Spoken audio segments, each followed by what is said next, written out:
Assalamualaikum, salam sejahtera dan salam Malaysia Madani.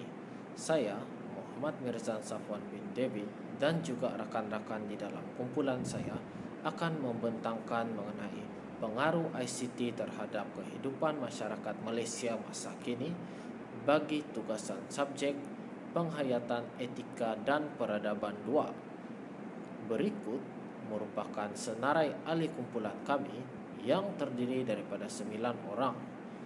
Isi kandungan pembentangan ini akan mengupas mengenai pengenalan, metodologi kajian, fungsi ICT, kesan positif dan kesan negatif ICT dan juga kesimpulan. Untuk pengenalan, perkembangan dalam bidang ICT di negara Malaysia merupakan antara perubahan yang paling pesat kerana ICT telah membantu perkembangan negara dengan kemajuan teknologi yang terkini. Oleh itu, melalui pembentangan ini, kami akan menerangkan mengenai ICT dengan lebih lanjut. Dari segi metodologi kajian, ianya terbahagi kepada 4. Pertama, metodologi kajian tinjauan.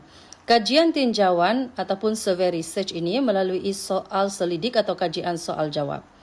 Tinjauan ini dapat dijalankan untuk mengumpul data kuantitatif dari kumpulan responden yang luas. Ia membantu mengukur tahap penggunaan kesedaran dan persepsi masyarakat tentang ICT dalam kehidupan harian mereka. Yang kedua ialah metodologi kajian temu bual mendalam, in-depth interviews. Kaedah ini memberi tumpuan pada data kualitatif di mana individu dari pelbagai latar belakang diwawancara secara mendalam bagi memahami pengalaman mereka berkaitan penggunaan ICT. Dan yang ketiga, metodologi kajian analisis kandungan. Analisis kandungan ialah content analisis.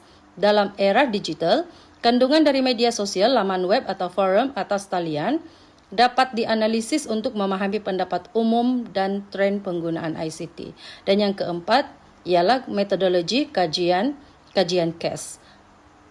Kajian case sesuai untuk menganalisis kesan ICT di dalam satu komuniti atau organisasi tertentu. Seperti kajian penggunaan sistem e-pembelajaran di sekolah atau impak kerja dari rumah dalam syarikat tertentu. Fungsi ICT. Fungsi ICT yang pertama adalah dalam pendidikan. ICT telah membuka ruang kepada pendekatan pembelajaran yang lebih fleksibel dan interaktif. Fungsi ICT yang kedua adalah dalam ekonomi. ICT memainkan peranan utama dalam mendorong pertumbuhan ekonomi digital.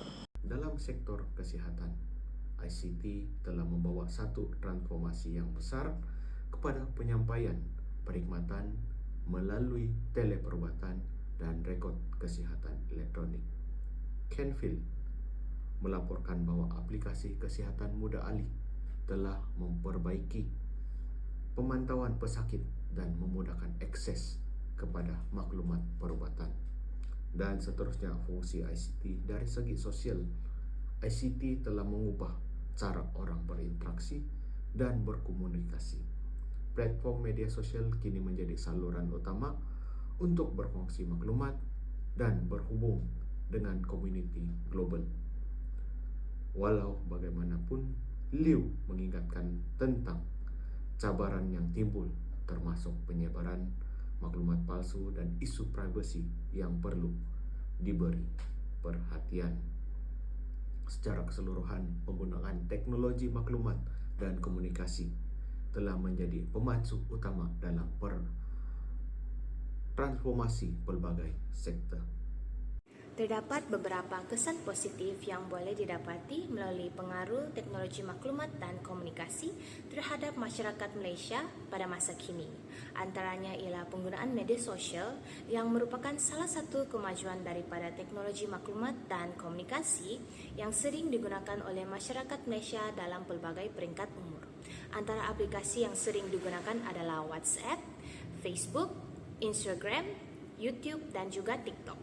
Aplikasi WhatsApp menjadi keutamaan dan platform tertinggi yang digunakan oleh masyarakat Malaysia untuk berkomunikasi. terutamanya bagi pelajar-pelajar yang sedang melanjutkan pelajaran mereka di luar bandar dan ingin berkomunikasi dengan saudara mara dan juga keluarga mereka yang tinggal berjauhan dengan mereka. Melalui aplikasi WhatsApp ini, mereka dapat berkomunikasi sekaligus melihat muka antara satu sama lain dan juga boleh bercerita tentang kehidupan seharian mereka kerana mereka sedang berjauhan antara satu sama lain. Seterusnya, kewujudan e-pembelajaran pasca COVID-19. Transformasi sistem pendidikan semasa pandemik COVID-19 telah mempercepatkan usaha ke arah pendigitalan pendidikan. Langkah ini dilakukan oleh kerajaan bagi memastikan wabak COVID-19 ini tidak merebak dan menjejaskan kesihatan masyarakat Malaysia, sekaligus memastikan silibus pengajaran disampaikan dengan lancar dan sesi pembelajaran tidak ditangguhkan. Dengan adanya teknologi pada masa kini dengan kestabilan internet, e-pembelajaran ini dapat diterima dan diadaptasi oleh para guru dan para pelajar di setiap institusi masing-masing. Terdapat beberapa platform yang digunakan dan dapat membantu sesi pembelajaran dan pengajaran ini dilakukan dengan lancar, iaitu Webex, Zoom Meeting dan juga Google Classroom. Melalui aplikasi dan platform ini, pembelajaran mereka dapat dilakukan dengan lancar kerana platform ini membolehkan mereka untuk melihat dan mendengar antara satu sama lain semasa pembelajaran itu dilakukan pada waktu itu. Selain itu, kesan positif ICT terhadap negara Malaysia juga dapat dilihat apabila banyak peluang pekerjaan yang terwujud.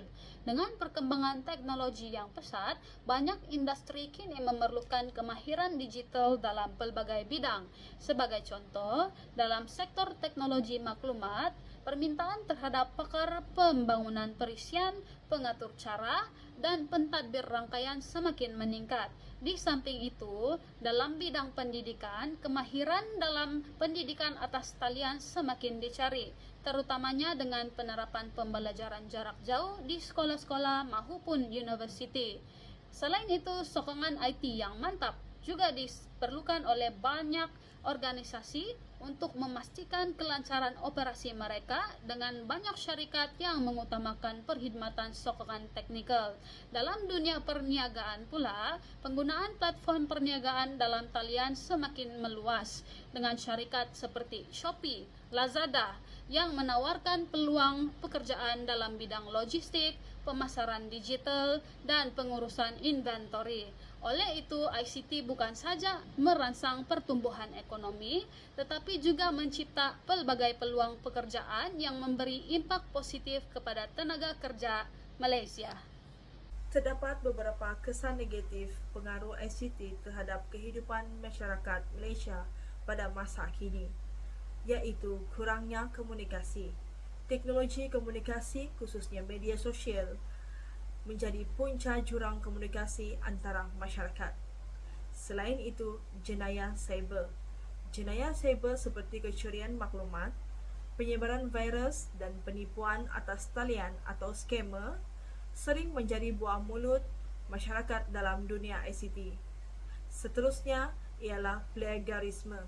Mencipta plagiarisme dalam pendidikan dengan kemunculan teknologi canggih, kebanyakan tugas yang memerlukan kemahiran seperti melukis, mengira, menulis dan sebagainya telah dilakukan oleh komputer. Selain itu, kesehatan mental dan fizikal. Penggunaan ICT yang berlebihan, terutamanya dalam kalangan kanak-kanak dan remaja telah meningkatkan risiko cabaran psikologi seperti tekanan, gangguan perhatian dan ketagihan skrin. Ia juga menjejaskan interaksi sosial dan perkembangan kemahiran dunia nyata yang memberi kesan negatif kepada kesehatan mental dan perkembangan peribadi. Seterusnya, kesehatan fizikal. Penggunaan peranti digital secara berlebihan dikaitkan dengan masalah seperti ketegangan mata digital, obesiti akibat kurang aktiviti fizikal, dan masalah muskuloskeletal akibat postur badan yang salah. Situasi ini menunjukkan pentingnya keseimbangan dalam penggunaan ICT serta kesedaran tentang kesehatan. Akhir sekali, penyebaran maklumat palsu.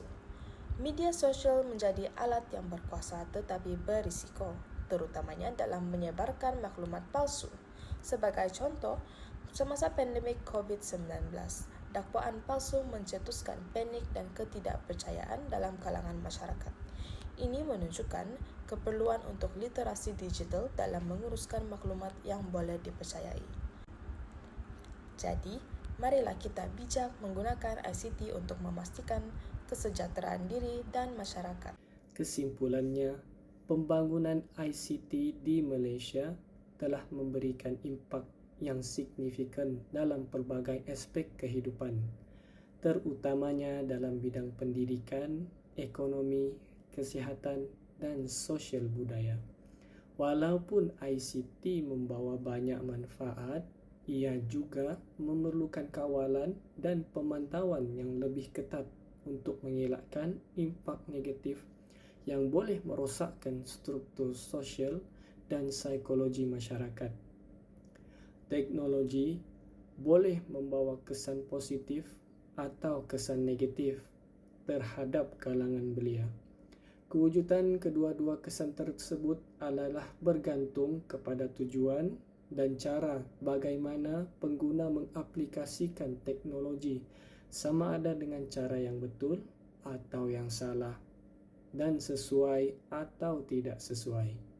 Internet sendiri tidak boleh membezakan mana yang benar atau salah. Dengan ini, belia perlu betul-betul mempunyai akal dan berfikiran waras untuk menilai apa yang boleh dilakukan dan apa yang tidak boleh dilakukan melalui teknologi.